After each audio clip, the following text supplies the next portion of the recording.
on a voulu passer de l'autre côté, là où les questions deviennent personnelles. Identité, journalisme, santé mentale et le stand-up, entre exutoire et vocation. Raphaël Abdelnour, journaliste le jour, stand-upper la nuit et libanais en permanence. D'habitude, c'est lui qui interroge. Aujourd'hui, il répond. Merci d'être avec nous. On vous laisse découvrir ce nouvel épisode de MikTok.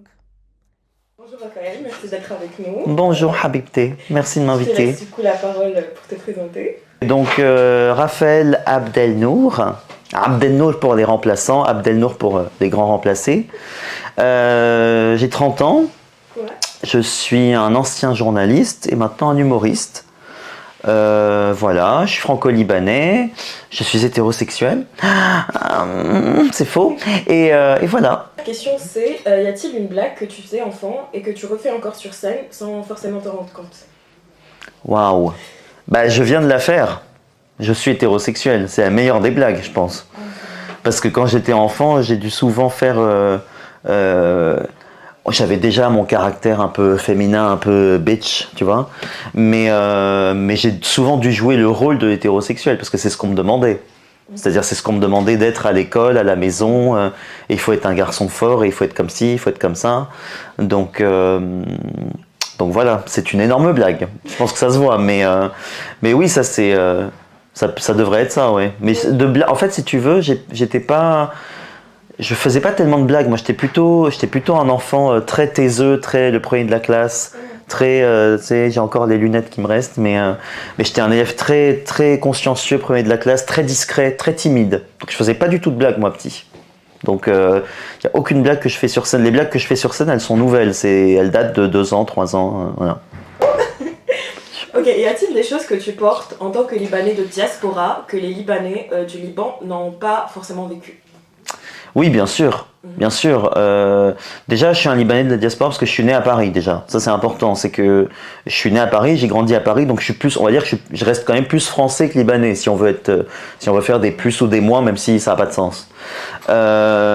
Donc oui, d'abord, ce que j'ai de plus par rapport à des Libanais, c'est que déjà j'ai la chance d'avoir 2 nationalités, ça c'est important. Quand tu es au Liban et que tu n'as que la nationalité libanaise, parfois tu peux être bloqué. Il y a des endroits où tu peux pas voyager, ou alors il te faut des visas, ou alors il te faut des ci, des ça. Ou alors par exemple mes cousins libanais qui viennent en France, ils doivent faire leurs papiers, leur carte de séjour. Et moi j'ai pas ce souci-là parce que j'ai les 2 nationalités. Donc déjà rien que ça, c'est déjà un truc. Donc ouais, je pense que j'ai ça. Je pense que j'ai une insouciance. Tu vois, je peux quand je veux me détacher du Liban, je peux le faire. C'est-à-dire que je peux partir quand je veux, je peux revenir quand je veux.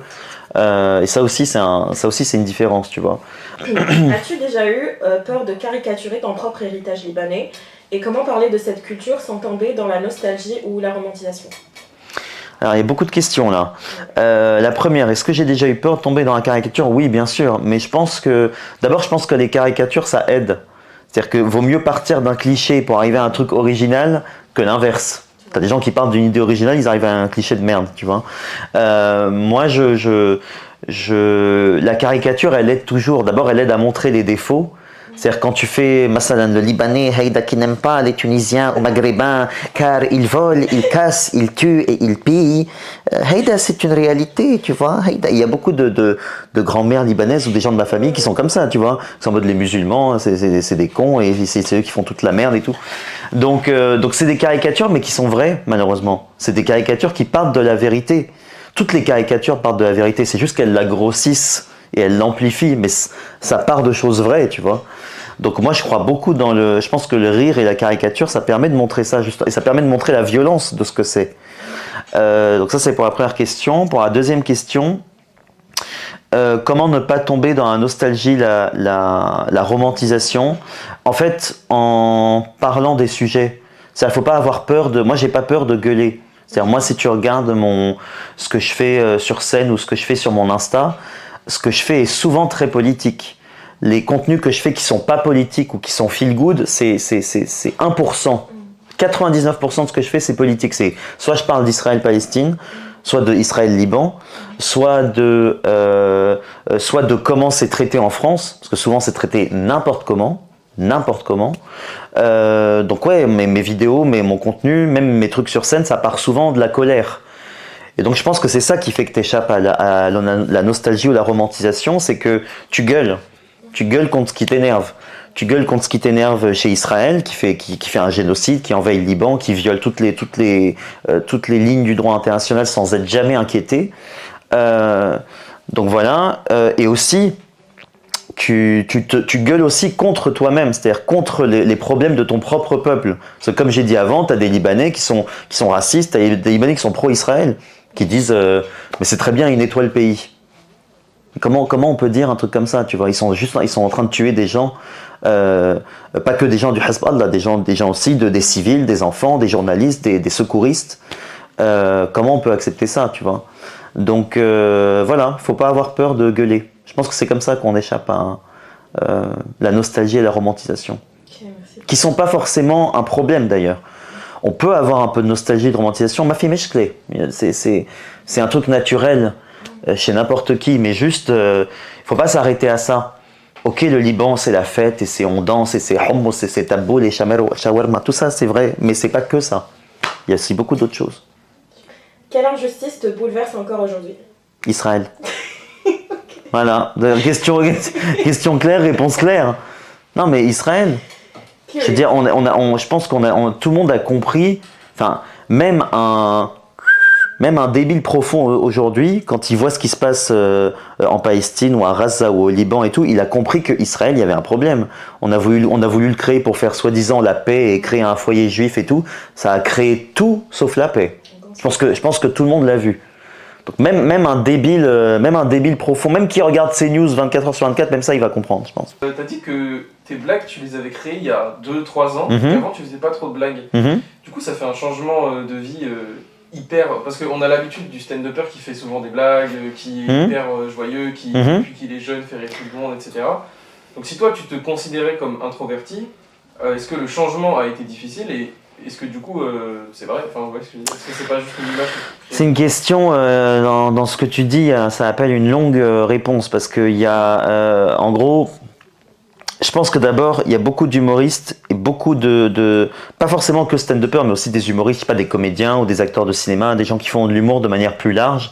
Je pense qu'il y en a beaucoup, c'est pas forcément des extravertis au départ. Je pense qu'il y a beaucoup d'introvertis au départ. D'abord, les stand-uppers et les humoristes sont des gens qui observent. Tu vois, moi, dans les assemblées de famille, quand j'étais petit, je me taisais et j'observais ce qui se disait. Ce qui m'a permis de prendre l'éthique de la tante qui parle comme ça et qui dit « Ah là, les Arabes, nia !» Voilà, notre tante Eugénie qui dit « Nia, ces Arabes, ils sont sales !» Tu vois, ce genre de truc. Donc en fait, si t'es pas quelqu'un qui observe et une espèce d'éponge qui ramasse les choses, tu peux pas les rendre après. Ça, c'est une première réponse. Deuxième réponse, moi, si j'avais pas eu j'ai d'abord commencé par le théâtre en fait. J'ai commencé par le théâtre quand j'avais 11 ans. C'était des ateliers théâtre à l'école et en fait, ça m'a littéralement sauvé la vie. Il y a eu une période dans ma vie où je pensais que mon homosexualité c'était un problème et que c'était le diable et que je devais enlever ce diable de mon corps. C'est-à-dire, je me tapais pour le sortir. Et le fait de faire du théâtre, ça m'a aidé à sortir de ça parce que justement, je pouvais être le perso que je voulais. Donc une fois que j'étais un perso je faisais des trucs hyper classiques, genre du Molière, des trucs comme ça, Molière, Shakespeare et tout, mais je faisais des persos où je pouvais faire n'importe quoi et ça passait quoi. Et je pouvais me montrer à mes parents et ils pouvaient rien me dire parce que j'étais sur scène en train de donner un texte. Donc vous pouvez pas me dire fais pas comme les filles ou mata min hik. Donc ça c'est une deuxième réponse. Donc ça met du temps. Quand tu as un parcours comme ça, comme le mien, qui est un parcours beaucoup thérapeutique, du coup, une thérapie, ça met du temps. Et le rire et le stand-up fait partie de cette thérapie. Donc c'est pour ça que je m'y suis mis tard. D'habitude, c'est toi qui choisis où tu emmènes la conversation. Là, c'est moi. Est-ce que tu as l'impression de perdre quelque chose ou au contraire, ça soulage? Non, regarde. Je suis soulagée, alhamdoulilah, c'est elle qui décide. Décide, que veux-tu faire? Mais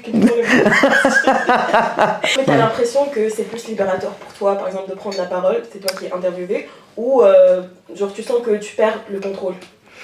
Alors, en fait, comme je suis quelqu'un d'assez stressé de base, qui aime beaucoup contrôler justement. Genre, par exemple, mon Insta, je fais tout seul. Ouais. C'est moi qui contrôle, c'est moi qui décide de quel sketch je fais, comment je les fais, à quel rythme, quel est le message, comment je les sous-titre, comment je les mets. Tout ça, c'est moi qui décide. J'aime pas trop qu'on vienne s'interférer. Après, je fais parfois des collaborations, genre avec Coco Mac par exemple, avec qui je fais des vidéos, on s'entend très bien, on arrive à se mettre d'accord et on fait un scénario et paf. Mais comme je suis quelqu'un souvent dans le contrôle, les quelques moments où je lâche le contrôle, ça peut m'aller. Entre la page et la scène, où est-ce que tu te sens le plus libre de dire certaines vérités? La scène, il n'y a pas de discussion. Le journalisme, maintenant je me considère plus trop comme journaliste, honnêtement. Je me dirais plus ex-journaliste que journaliste, parce que d'abord je travaille plus, maintenant je suis une bitch au RSA qui touche 512 €. Mais le journalisme, je trouve que c'est un métier hyper important, hyper nécessaire, surtout aujourd'hui où il y a plein de fausses informations, des CNews et compagnie, comme on a dit. C'est hyper important d'avoir des journalistes aujourd'hui, justement parce qu'ils font ce travail sérieux de vérifier juste les faits, dire les faits tels qu'ils sont et les mettre en perspective et tout ça. Je pense que c'est hyper important. Mais ça n'est pas ma place. C'est-à-dire, j'ai fait ça pendant des années, j'ai fait du journalisme pendant 8 ans, pendant plus de 8 ans. Je l'ai fait et je me suis adapté, je l'ai fait dans plusieurs contextes. J'ai été caméraman, j'ai bossé à France 3, j'ai bossé à Marianne, j'ai bossé du coup à Lorient le Jour pendant 4 ans au Liban. Donc j'ai fait beaucoup de faits, de machins, de pur factuel et je sais le faire, j'ai les compétences pour le faire, mais ça me saoule. C'est-à-dire, c'est pas parce que souvent, il y a ce truc où, tu sais, dans le monde du travail, on est tous là à s'adapter à quelque chose, tu vois. Même vous, en tant qu'étudiant, vous devez vous adapter parfois à des choses qui, parfois, ça vous saoule, j'imagine. Il y a certains cours qui vous saoulent plus que d'autres. Bon, bah, là, c'est pareil. Il y a certains tafs qui vont me saouler plus que d'autres. Mais au bout d'un moment, tu t'adaptes, et au bout d'un moment, tu t'adaptes tellement que tu ne te reconnais plus dans ce que tu fais. Donc, tu dis fuck. Mais tu écris encore pour ta rubrique à l'Ochité? Non, eh bien, j'ai arrêté. Tu vois, c'est tout récemment, j'ai arrêté. C'est vrai, parce que je faisais des chroniques. Tu sais, j'ai démissionné. Moi, j'étais à Lorient un jour, j'étais journaliste, puis ensuite chef adjoint du service actualité. Donc, service actualité, c'est l'info bête et méchante, quoi. C'est telle bombe est tombée là, machin, ça c'est tombé ici, ça il faut documenter, il y a combien de morts, il y a ci, il y a ça. C'est le pur factuel. Et donc, j'ai démissionné de ça, c'était en février 2025. Février 2025, je suis parti. Et après, j'ai gardé des chroniques où j'ai fait des interviews de temps à autre. Donc, j'ai interviewé. Alors, il y avait pas mal de stars libanaises, donc tu connaîtras peut-être pas, mais j'ai aussi interviewé des gens du genre, je sais pas, Hélène Ségara, Chantal Goya, Affida Turner. Enfin, ça me part vraiment dans tous les sens. Est-ce qu'il t'est arrivé un jour de faire rire une salle et de rentrer chez toi avec quelque chose d'inattendu, par exemple une colère ou une révélation sur toi-même? Oui, bien sûr. C'est une question. La scène, c'est un espace qui, moi, me fait beaucoup de bien. C'est un espace où je me sens libre, où je peux développer mon perso, je peux m'amuser avec les gens. Tu sais, comme je m'amuse un peu avec vous, je taquine un peu les gens gentiment. Mais et parfois, ça me révèle des choses sur moi-même. Ça me révèle mes traumas. Tu vois, j'ai encore beaucoup d'anxiété sociale. Tu vois, par exemple, ça m'est arrivé il m'arrive un truc parfois, imagine, récemment, par exemple, j'ai joué à l'Apollo Théâtre. C'est un de mes derniers grands et beaux souvenirs. J'ai joué à l'Apollo Théâtre en novembre ou décembre, je sais plus. C'était pour un concours, un truc qui s'appelait le Glidden Talent Show. C'est-à-dire j'ai gagné une présélection sur Instagram et ils nous ont mis 10 humoristes dans un théâtre. On était les uns contre les autres.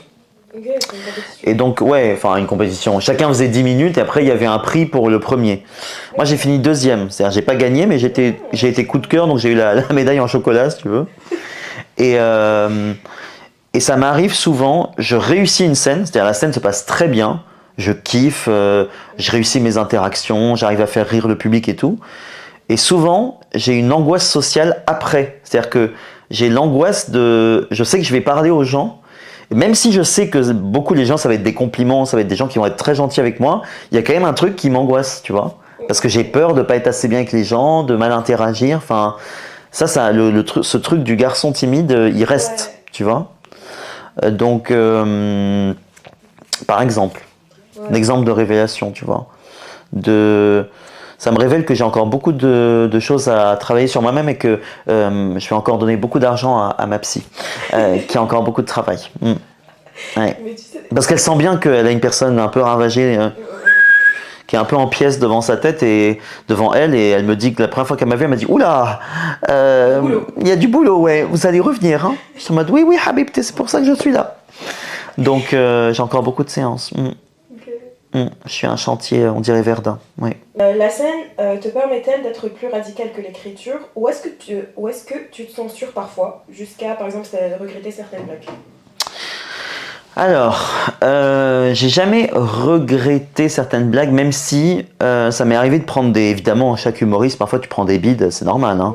Ça fait partie du travail. Ça fait partie du travail d'humoriste de prendre des bides et de dire bon bah qu'est-ce qui s'est mal passé, comment je peux rebondir et tout. Je me suis pris pas mal de bides d'ailleurs au Liban, quand je faisais ça au Liban. Et ça m'est arrivé de me dire, pas de regretter certaines blagues, mais de regretter de pas avoir suffisamment introduit. C'est-à-dire j'ai tendance parfois à aller très hard, direct dans les sujets. Et du coup mon public est un peu en mode oh là, calme-toi un peu meuf. Ok. Et donc ça m'est arrivé de regretter un petit peu de pas suffisamment emmener le public avec moi, tu vois. Et plus de lui imposer un truc. Après non, j'essaye de me censurer le moins possible. Après évidemment le but du stand-up c'est quand même de faire rire, c'est-à-dire que je suis pas dans un TED Talk, tu vois, je suis pas sur une scène, je suis pas un sociologue qui est spécialiste de la décolonisation et de l'injustice en Palestine, tu vois. C'est pas mon taf. Il y a des gens qui font ça très très bien, qui sont très bons. Moi je suis un humoriste donc je dois aller amener ces sujets par le rire. Donc je peux essayer d'envoyer des messages, d'ailleurs j'en envoie. Je parle de la guerre que j'ai vécue au Liban avec Israël, je parle de 50 000 trucs, mais il faut que je garde en tête que mon but c'est d'abord de faire rire. Okay. Si je fais réfléchir, c'est après. C'est pas tu vois. Mais je vais rebondir sur ça, j'aurais une autre question. Est-ce que tu penses que l'humour noir c'est un trait commun chez tous les Libanais et que ça t'a permis justement de le développer? C'est une sorte d'héritage un peu? Oui, alors il y a plusieurs choses. C'est que oui, l'humour noir chez les Libanais, c'est un. En fait, tu sais pourquoi? C'est que c'est un passage obligé. Ouais. On est obligé de l'avoir parce qu'il arrive tellement de dingueries dans ce pays qu'on ne peut pas. Et les Libanais, on a un problème qui est qu'on a un gros problème de chape. C'est-à-dire on adore mettre une chape de plomb sur les sujets et il faut pas en parler. Tu vois, genre mes parents qui ont vécu 15 ans de guerre au Liban, la guerre civile. Il faut pas en parler, c'est des sujets, c'est sombre, c'est trop sombre. Alors que moi je pense au contraire, on est un peuple, on fait partie de certaines populations du monde qui sont multi-traumatisées, on a des traumas de partout et on ne les traite pas. Donc souvent le rire vient comme un traitement, parce qu'on n'a pas de traitement autre. Parce qu'on va pas chez les psys, parce que si tu vas chez un psy, on va te dire « mais Haïda, tu es faible. Haïda, ce sont les Français faibles. Ils vont chez le psy. Nahna, les Arabes. Tu prends, tu avances. » Tu vois, ce genre de conneries. Donc oui, le rire est nécessité, le rire est thérapie, et le rire, l'humour est forcément noir là-bas. Je pense qu'il ne peut pas être autrement. Est-ce que tu as déjà été sur scène avec une vraie colère ou quelque chose qui te ronge et t'as quand même fait rire la salle et genre prétendu que tout allait bien et voilà? Oui, bien sûr. Là récemment avec la guerre qui reprend au Liban, j'ai beaucoup de colère. Je suis très souvent énervé, je dors mal. Je dors mal parce que je suis réveillé par ma colère. C'est-à-dire le premier degré, je suis réveillé parce que j'ai mal à la tête et que je repense à un truc qui m'énerve, dont je sais que je vais en faire soit un sketch, soit une vidéo, soit un truc. Donc je me réveille avec cette colère et je n'arrive pas à me rendormir. Donc ça m'arrive je suis extrêmement fatigué, je suis extrêmement stressé. Ça paraît con, mais quand j'entends un bruit d'avion, moi j'habite à côté, pas loin d'Orly, j'entends un bruit d'avion, bnerviz. Je sursaute parce que j'entends le boom après. Parce que pendant 2 mois au Liban, pendant la guerre de 2024, j'ai pas dormi pendant 2 mois à cause des bombardements. Parce que ça bombardait, la maison elle tremblait, tu te réveilles. Donc oui, j'ai beaucoup de colère. Et donc récemment, dans des scènes récentes, oui, ça m'arrive j'ai des scènes beaucoup qui sont sur la guerre au Liban, donc j'en parle sur scène, parce que pour moi c'est hyper important. Et et oui, j'essaye de... Je sais que j'ai beaucoup de colère et beaucoup de stress et beaucoup d'agacement et tout, et j'essaye de les drop et de les remettre dans l'humour. Alors ça marche ou ça marche pas, il y a des fois ça marche mieux que d'autres, mais oui, c'est beaucoup de colère transformée. Le stand-up, c'est beaucoup de colère transformée. Je pense qu'il y a beaucoup de stand-uppers qui te diront ça. Ouais, mais est-ce que tu sens que des fois, genre, tu sors de ton persona et qu'à ce moment-là, on voit vraiment Raphaël et pas juste l'humoriste? Bonne question. Non, parce que pour l'instant, mon persona et ma nature de bitch là, que tu vois là, c'est ma carapace et c'est la force. Parce que en fait, j'ai mis tellement de temps à la construire, cette carapace, et à assumer cette personnalité, que là, je veux la garder. C'est ma force, pour l'instant. Donc, mais c'est aussi une partie de moi. Moi, je pense pas que le persona ou la carapace qu'on se crée, c'est un truc qui n'est pas nous. C'est nous. C'est notre armure. Est-ce qu'on choisit ses engagements ou est-ce qu'ils nous choisissent? C'est une partie. Non, mais enfin. Non, je pense qu'on choisit ses engagements. Je pense qu'on choisit. Ce qu'on ne choisit pas, c'est ce qu'on est. Par exemple, moi, j'ai pas choisi d'être gay. Si j'avais pu choisir, j'aurais pris hétéro. Franchement, j'aurais eu 10 fois moins de problèmes. J'aurais eu 10 fois moins de violence et de coups et de viols et d'agressions physiques dans la rue et ci et ça. Donc ça, il n'y a pas de doute là-dessus. Maintenant, donc ça, on choisit pas ce qu'on est. Par contre, on choisit ce qu'on en fait. Est-ce que je vais être verbal dessus? Est-ce que je vais parler? Est-ce que je vais rester dans le placard? Est-ce que je vais gueuler plus ou moins fort? À quel niveau? Ça, on choisit. Donc oui, moi je choisis de m'exposer. Alors évidemment, il y a d'autres problèmes qui viennent. J'aurais pu choisir de rester dans le placard comme j'ai été dans le placard pendant 20 ans. Je préfère les problèmes qui vont venir avec le fait de parler, avec le fait d'être verbal et tout. Donc je vais avoir des problèmes de haine, de discrimination, d'insultes et tout. Mais je préfère ces problèmes-là aux problèmes du silence. Le journalisme et le stand-up, est-ce qu'il y a une casquette que tu imagines enlever un jour ou est-ce que les deux, pour toi, font partie du package? Alors, la casquette de journalope, je l'ai un peu enlevée parce que j'étais plus lope que journaliste. Non, mais après, dans ce que je fais encore, notamment mes sketchs sur Insta, il y a quand même des trucs qui restent un peu journalistiques, tu vois. C'est de l'information. C'est un peu oui, ou plutôt... surtout aujourd'hui, c'est de la réinformation. Parce que comme on est informé n'importe quoi, parce que si c'est pour écouter BFM et CNews, ou même des trucs, même France Inter, il y a des... Donc oui, dans ce que je fais dans l'humour, il y a encore un peu de l'information. Il y a encore un peu la casquette de journaliste qui reste parce que quand je vois des trucs comme ça, je peux pas supporter.